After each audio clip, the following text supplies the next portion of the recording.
मोदी झूठा निकला। पढ़ने के लिए सरकारी स्कूल थे वो भी आज बेचे जा रहे हैं। सरकार जीएसटी पे जीएसटी लिए जा रही है, लेकिन ये जीएसटी जा कहाँ रही? क्या सत्ता से सवाल नहीं पूछा जाएगा? नमस्कार, आप देख रहे हैं सोशल न्यूज और मैं आपके साथ मोहम्मद अकरम। आज आप थंबनेल देख के समझ ही गए होंगे कि मैं किस पे बात करने वाला हूँ। लगातार ट्विटर पे ये ट्रेंड चलाया जा रहा है कि मोदी झूठा है। दरअसल मैं आपको बता दूं कि अब काफ़ी वक्त हो गया है मोदी सरकार को सत्ता में रहे हुए, इसके बाद भी देश में कोई काम नहीं हो रहा है। मैं आपको ये भी बताना चाहूँगा कि अगर आपके 15 लाख रुपए आ गए हैं तो आप इस वीडियो को शायद मत देखिए। जो चोर लुटेरों के पैसे विदेशी बैंकों में जमा है ना, इतने भी हम रुपये ले आए ना, तो भी हिंदुस्तान के एक एक गरीब आदमी को मुफ्त में 15-20 लाख रुपए यूं ही मिल जाए। लेकिन अगर आपके नहीं आए तो इस वीडियो को पूरा देखिएगा।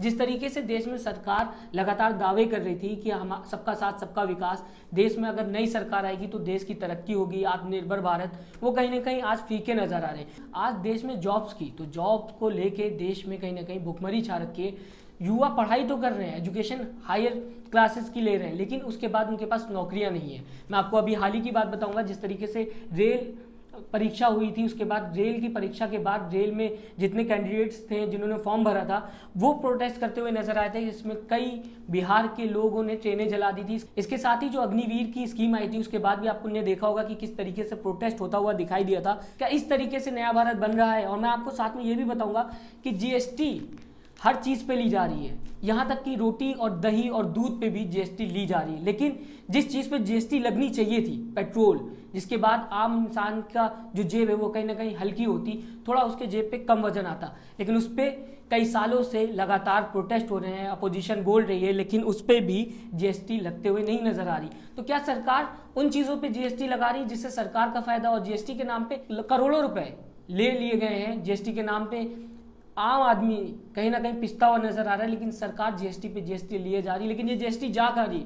सबसे बड़ा सवाल ये, जीडीपी जो बढ़ने की बात कर रही थी, जीडीपी आज नॉर्मल है, जीडीपी के नाम पे कोई कुछ कहने को तैयार नहीं है, जीएसटी लिया जा रहा है। गुजरात मॉडल बोला था सरकार ने कि हम गुजरात मॉडल लेके आएंगे, लेकिन नहीं कहीं दिखाई दे रहा। शायद ये सपना सपना ही रह जाएगा। और साथ ही मैं आपको बता दूं कि अभी लखीमपुर खीरी में जो किसानों के साथ उनके ऊपर गाड़ी चला दी गई थी थार, उसको लेके भी ट्विटर पे लगातार ट्रेंड चलाया जा रहा है। कहा जा रहा है कि वो जो हिंसा हुई थी उसकी कार्रवाई कब खत्म होगी और कब उनको इंसाफ मिलेगा, क्योंकि किसान प्रोटेस्ट जो था देश का सबसे बड़ा प्रोटेस्ट था, जिसमें पूरे देश में देखा गया था कि किसान एकजुट होकर सरकार के खिलाफ खड़े हुए थे। किसान आंदोलन में 700 लोग के आसपास जो लोग थे जिनकी डेथ हो गई आंदोलन करते करते। उसके साथ ही साथ सीएनआरसी जिसकी जांच आज भी चल रही है। सरकार ने कहा तो था कि हम सीएनआरसी लाएंगे, और साथ ही साथ ये भी कहा था कि इसमें क्या क्या इंफॉर्मेशन होगी वो भी हम बता देंगे, लेकिन सुप्रीम कोर्ट लगातार पूछती रही, लेकिन आज भी कोई जवाब सरकार की तरफ से नहीं आया। अब बात कर लेते हैं डीमोनेटाइजेशन की, जो 8 नवंबर 2016 को हुआ था, जिसके बाद सरकार ने कहा था जो काला धन गायब हो गया था, जो काले धन को लेकर लगातार सरकार सत्ता में आई थी, वो वापस आ जाएगा और लोगों की जेब एक बार फिर हरी हो जाएगी।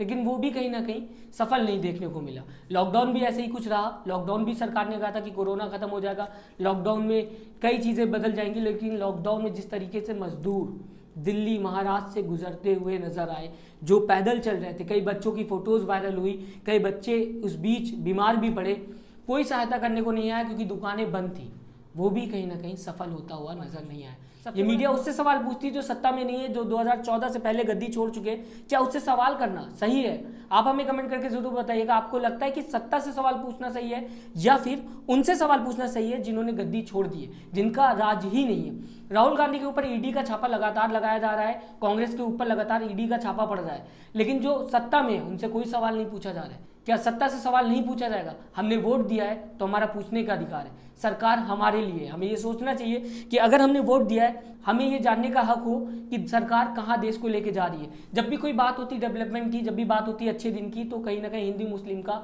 सिलेबस पकड़ा दिया जाता है, क्योंकि हिंदू मुस्लिम के सिवाय गोदी मीडिया नहीं कुछ दिखाती। आपको एक सर्वे के हिसाब से मैं बता दूं कि हाल ही में एक सर्वे निकला था जिसमें बताया गया था कि आधे से ज्यादा टॉपिक जो मीडिया पे लगातार चलते रहते हैं वो हिंदू मुस्लिम से रिलेटेड होते हैं। इंडिया हैप्पीनेस इंडेक्स में लगातार पीछे होते हुए नजर आ रही है। आज इंडिया जो रैंक कर रही है वो 136 पे कर रही है। कभी ये इंडिया बहुत आगे रैंक करती थी, लेकिन आज इतनी पीछे होने की वजह क्या है? वजह साफ है, जिस तरीके से महंगाई बढ़ती चली जा रही है, आम आदमी के पास पैसे नहीं है, खाने के लिए, और साथ ही साथ जो युवा है, जो इस देश की ताकत है, जो आने वाली पीढ़ी है, उसके पास नौकरी नहीं है। बच्चों के पास जो पढ़ने के लिए सरकारी स्कूल थे वो भी आज बेचे जा रहे हैं। आप सोचोगे बेचे कैसे जा रहे हैं, ऐसी तो कोई खबर आई नहीं, लेकिन मैं आपको बता दूं कि अभी हाल ही में एक खबर आई थी, तो उस खबर में ये लिखा गया था कि अगर आप सरकारी स्कूल में पढ़ते हैं तो आपको 500 रुपये फीस देनी होगी, और अगर आप प्राइवेट में जाते हैं तो आपको 1100 रुपये सरकार की तरफ से मिलेंगे। यानी कि अगर हर किसी को 1100 रुपये मिलने लगे तो इस इंसान प्राइवेट स्कूल में जाना शुरू कर देगा, और अगर प्राइवेट स्कूल में जाएगा तो सरकारी स्कूल खाली नजर आएगा।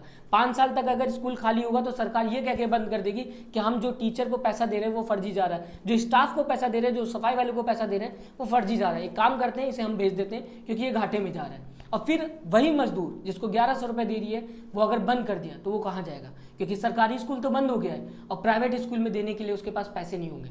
तो इस तरीके से देखा जाए तो प्राइवेट स्कूल की तरफ लोगों को बढ़ाया जा रहा है और सरकारी स्कूल भी प्राइवेटाइजेशन की तरफ बढ़ते हुए नजर आ रहे हैं। आज अगर सरकार कह रही थी अच्छे दिन आएंगे, 2 करोड़ नौकरी के वादे किए गए थे। हर साल जब स्टेट में चुनाव होते हैं तो कहा जाता है 15 लाख, 20 लाख, 50 लाख के आसपास नौकरी देंगे, लेकिन बेरोजगारी लगातार देश में बढ़ते हुए नजर आ रही। किस तरफ देश जा रहा है? और जो ट्रेंड चल रहा था ट्विटर पे, मोदी झूठा निकला, क्या वो सही है आपके हिसाब से?